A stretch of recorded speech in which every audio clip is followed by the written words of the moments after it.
Got Bibles, Luke 22. I really want to encourage you today.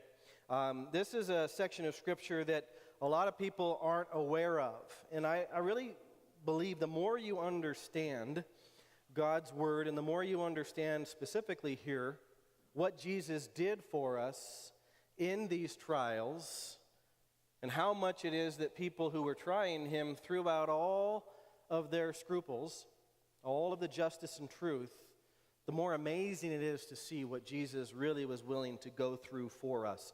Because oftentimes people think Jesus was just arrested, He was tried, and then He was crucified, and then He rose. But folks, so much more than that happened as Jesus was arrested. Pick it up with me, verse 63 of Luke 22. The men who were guarding Jesus began mocking and beating Him.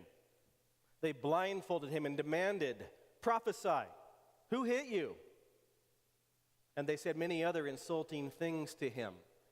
At daybreak, the council of the elders of the people, both the chief priests and the teachers of the law, met together, and Jesus was led before them.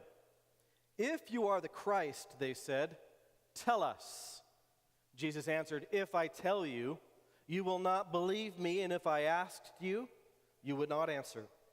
But from now on, the Son of Man will be seated at the right hand of the mighty God." They all asked, "Are you then the Son of God?" He replied, "You are right in saying I am." Then they said, "Why do we need any more testimony?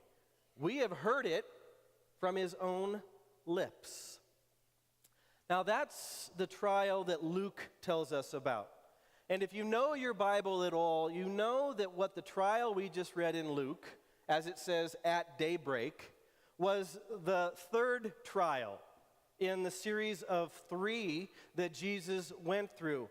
From 1 until 5 in the morning. Jesus arrested in the garden around 1 o'clock.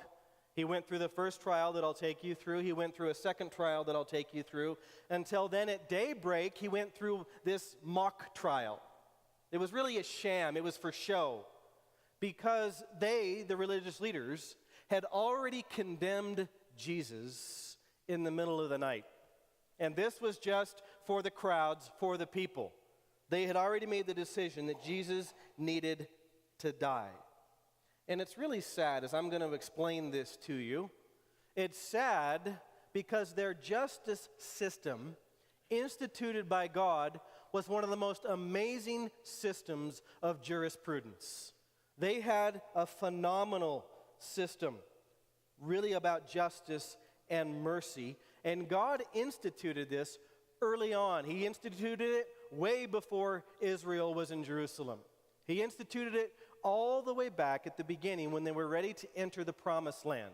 Here's what He told them. If you got Bibles, keep your finger at Luke 22. Turn to Deuteronomy chapter 16, verse 18.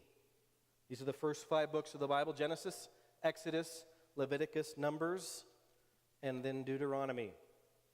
Verse 18, here's what God told them to do about justice. He says, "Appoint judges and officials for each of your tribes," or read that, 12, "in every town the Lord your God is giving you. And they," those judges, "shall judge the people fairly. Do not pervert justice or show partiality. Don't accept a bribe, for a bribe blinds the eyes of the wise and twists the words of the righteous. Follow justice and justice alone, so that you may live and possess the land the Lord your God is giving you." Folks, their system of justice and jurisprudence rivals even our system today. And that's to be expected when it comes from a God of justice and a God of truth. Now, I won't go into a great bit of detail, but they had judges and courts that ruled in small towns. In fact, in a real small town, they had at least 3 judges. In a little bit larger villages or towns, they would have as many as 7 judges. And then when it got to full-fledged cities with 120 people, and they could have a synagogue, there they would have what was called a Sanhedrin in every city that had that many people. Sanhedrin literally just means a coming together. And so every town would have a Sanhedrin. And then there were courts, judges regionally, until finally you get to the city of Jerusalem, and they had what was known as the Supreme Court, the highest court in the land. It was made up of 70 individuals, 24 chief priests, 24 scribes, and 24 elders. And then the high priest was the president of this Supreme Court. You had to have at least 23 people that would meet together to form a quorum before anything could be decided. And then for the important ones, all 70 would be there. And the people that sat on this high court, this Supreme Court in Jerusalem, they had made their way up through the smaller courts, through these town villages courts, and even the regional courts. These were the best of the best. The Sanhedrin in Jerusalem was the highest honor in their justice system. And the rules that they had for adjudicating justice exceed our system of jurisprudence today. It was an amazing construct. It always erred on the side of mercy, but it never shied away from truth, which is why God said, follow justice and justice alone.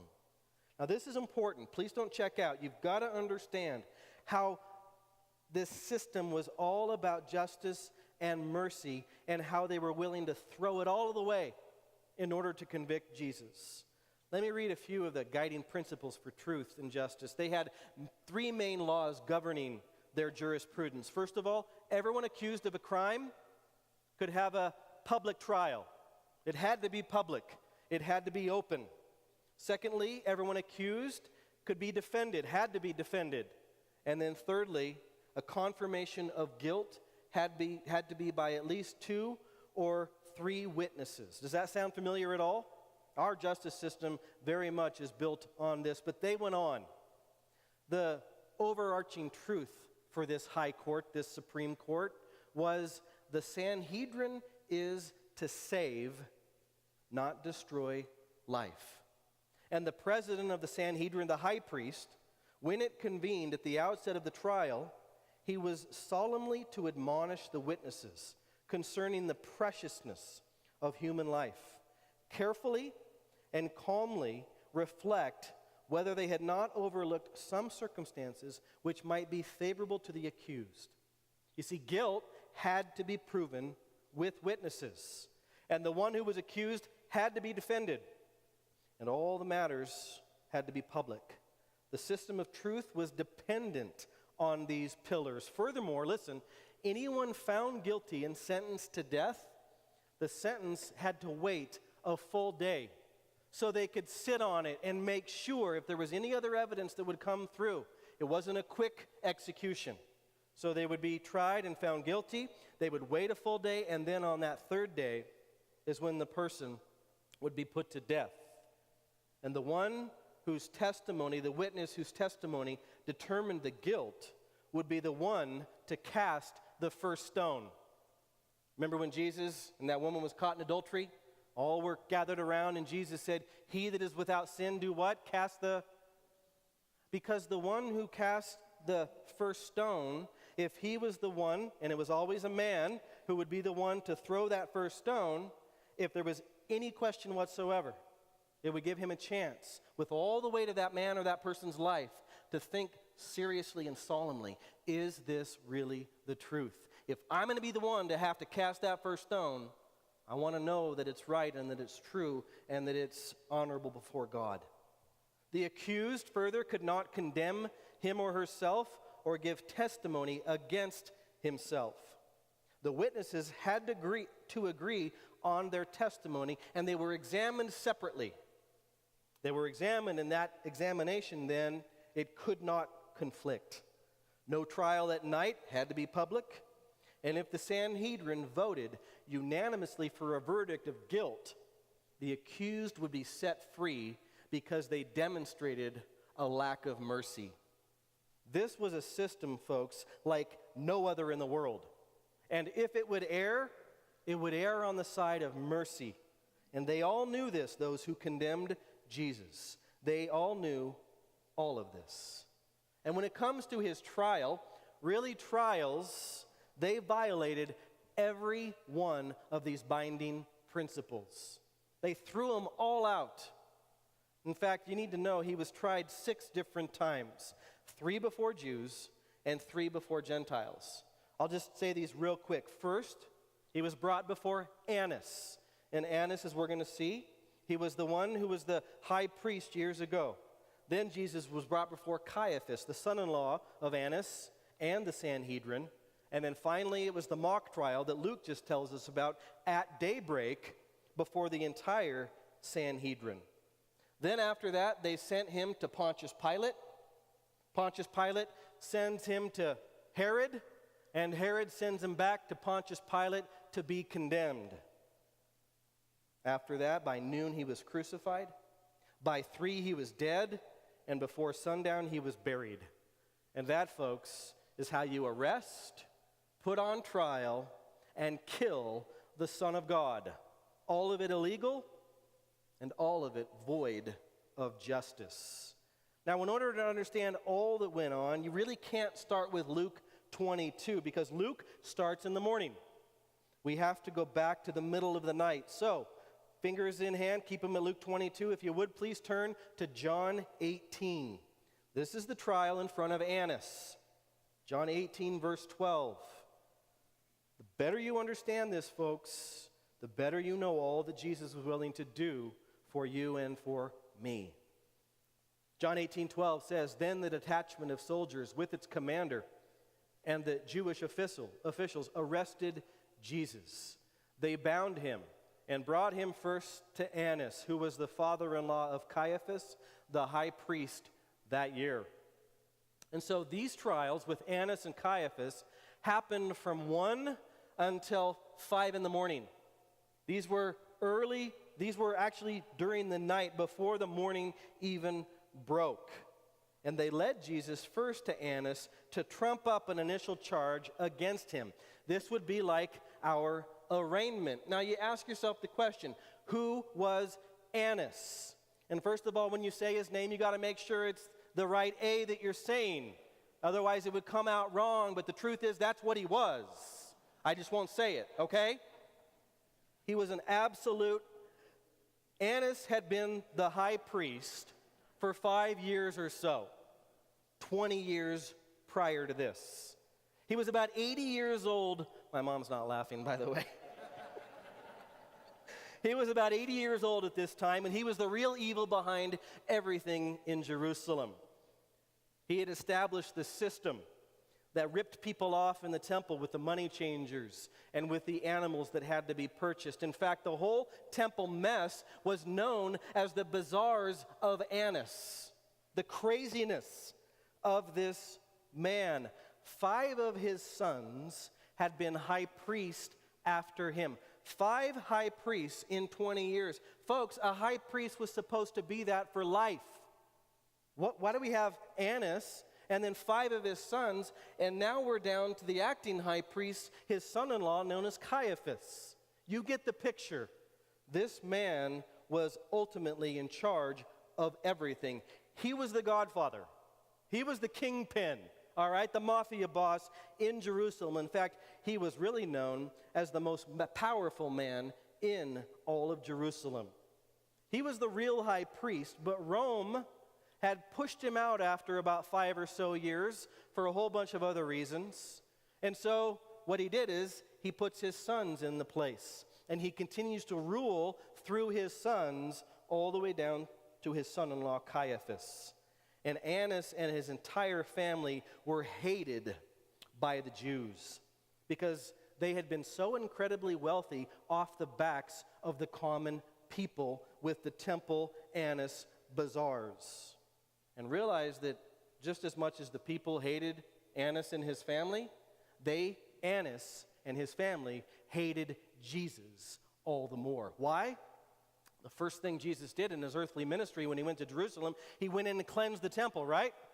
He went in and absolutely called into question this whole system that Annas had put into place that was making money off of.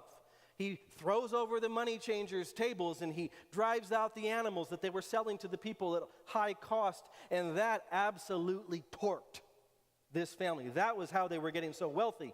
And Jesus calls it all into question. And then you remember, just after the triumphal entry, a couple of days before what we read here, Jesus came into Jerusalem and did the same thing again. 2 times he cleanses the temple. And these folks hated Jesus. I remember they couldn't kill Jesus, the Jews couldn't, so they had to find something they could take to the Romans who could kill him. Some charge against him that would stick, but they didn't have anything yet. And so they hoped that Annas could find something that would incriminate Jesus. Look at verse 19. It says, meanwhile, the high priest, read that, Annas, questioned Jesus about his disciples and about his teaching. In other words, Annas says, tell me about what you teach. What's your doctrine? And how many followers do you have? What are you all about?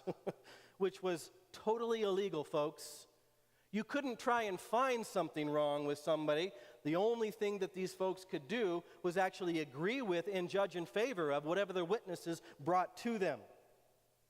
But in Jesus' case, they didn't have any evidence of wrongdoing.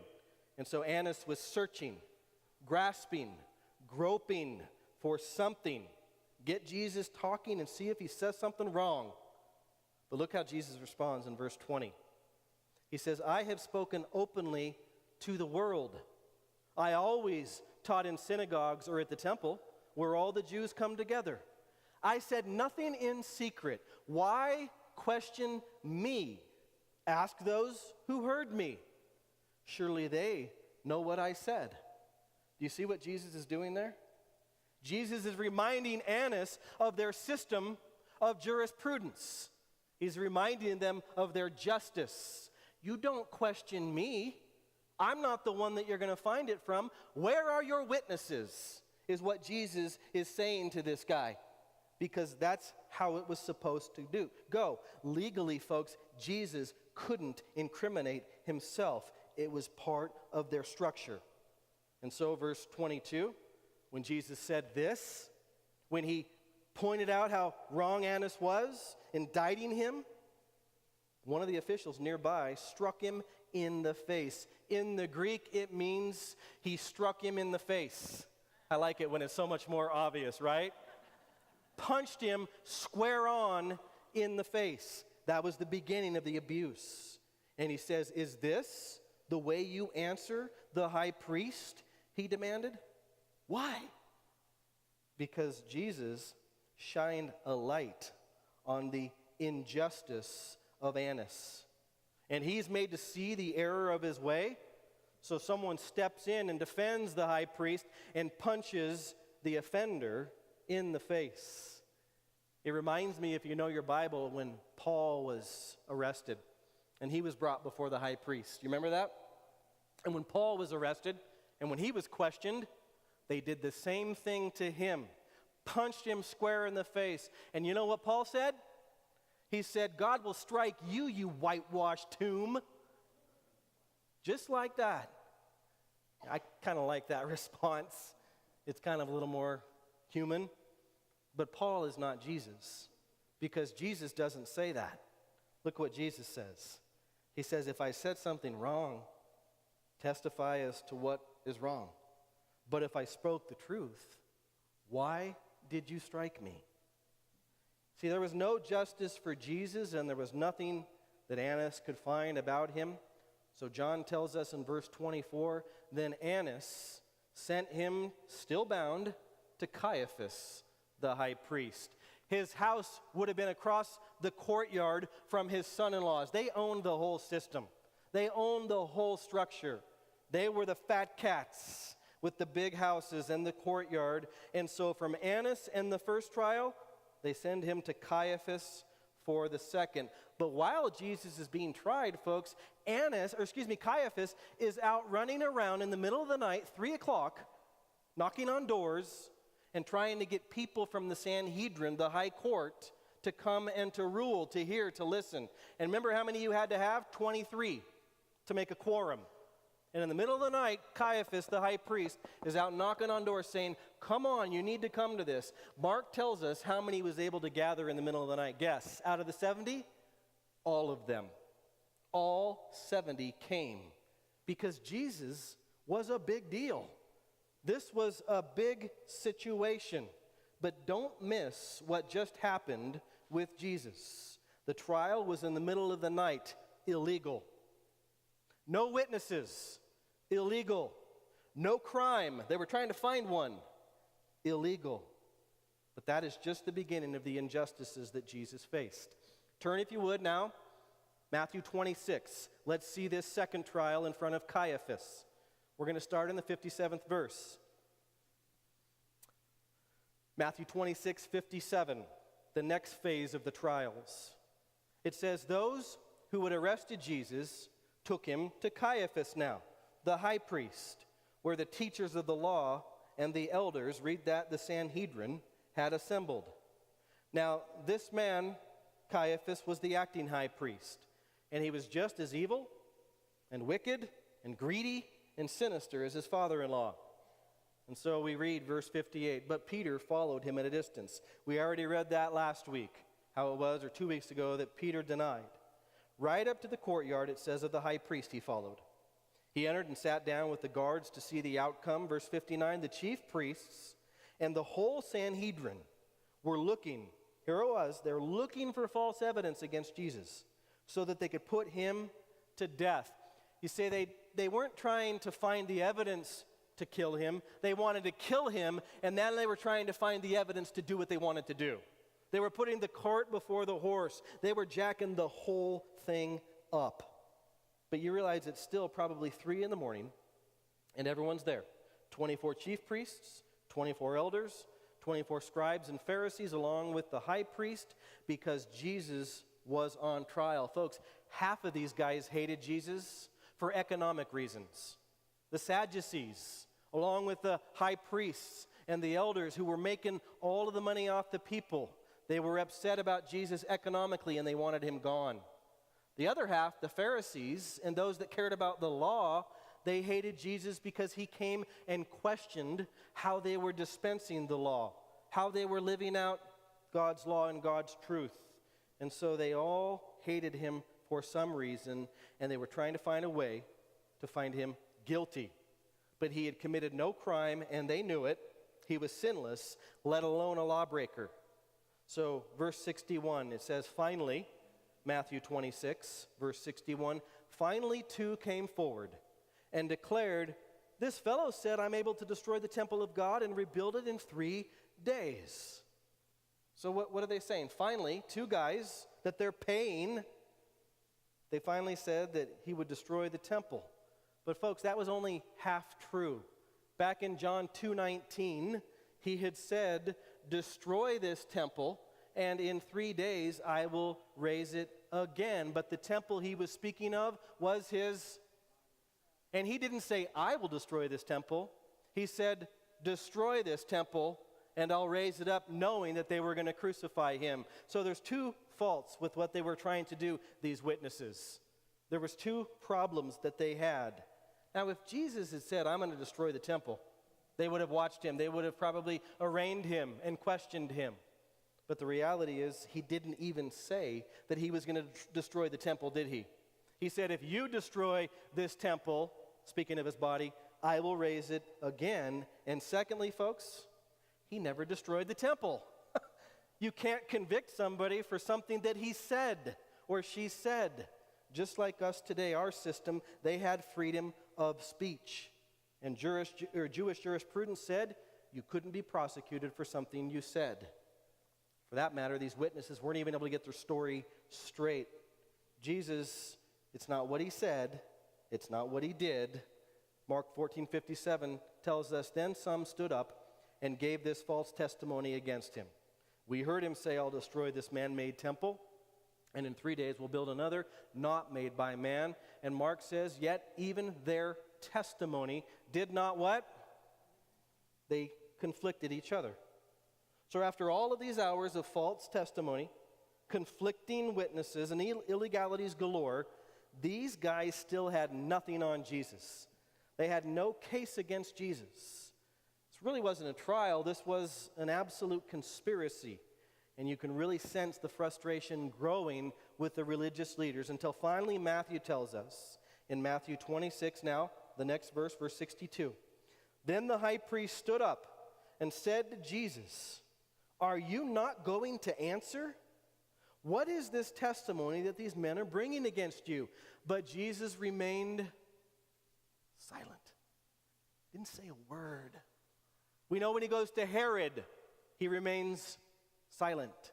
We know when he goes back to Pontius Pilate, he remains silent. Have you ever been accused of anything in life? Hear all these accusations made against you? And our knee-jerk reaction is to do what? Defend ourselves, right?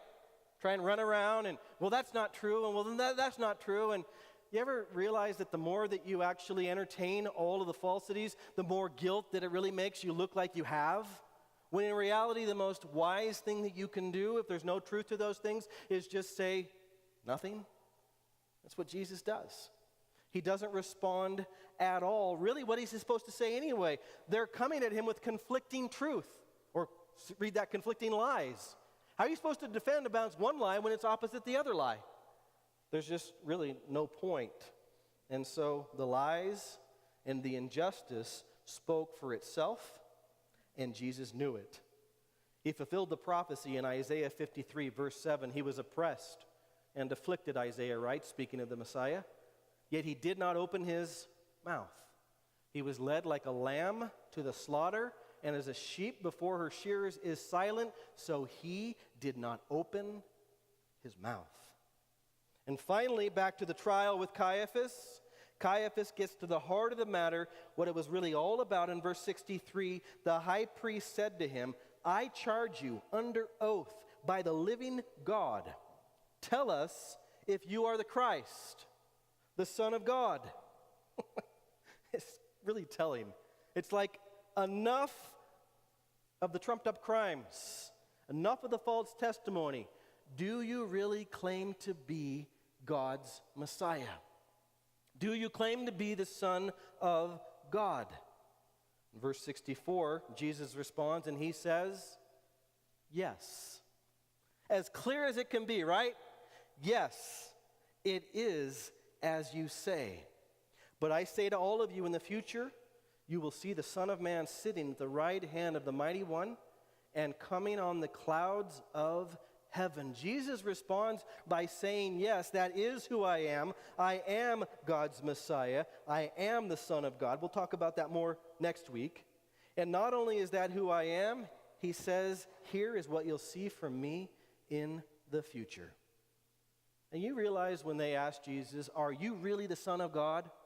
Are you really God's Messiah? If Jesus had looked at them and said, no, this all would have been dropped.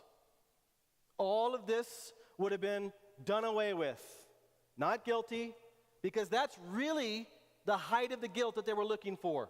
Who he claimed to be, God's Messiah. They didn't like what he did at the temple. That's to be given. But that could be dealt with other ways. This was the real reason they wanted Jesus gone. But that wasn't God's plan, was it? He didn't say no. He said yes. In fact, this whole series of trials, with all of their discrepancies and irregularities and illegalities, is really indicative of the heart of man.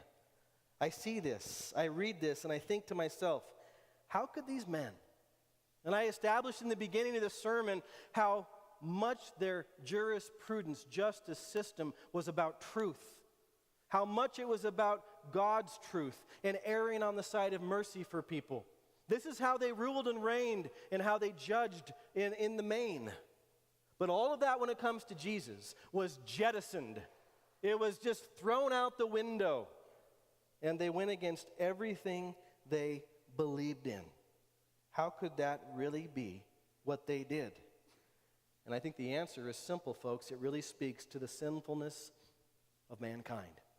It speaks to our hearts. It highlights hatred in the heart of man.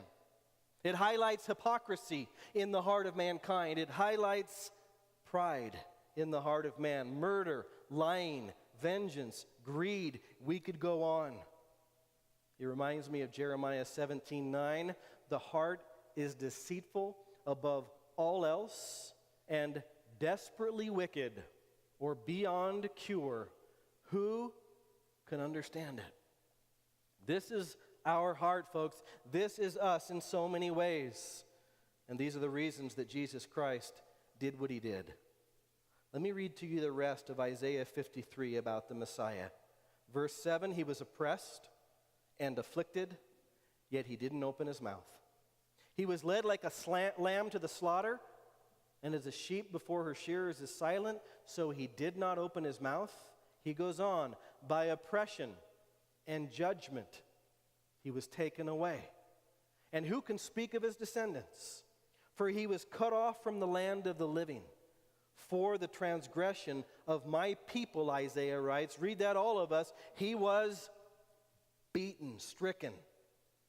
He was assigned a grave with the wicked and with the rich in his death, though he had done no violence, nor was any deceit in his mouth.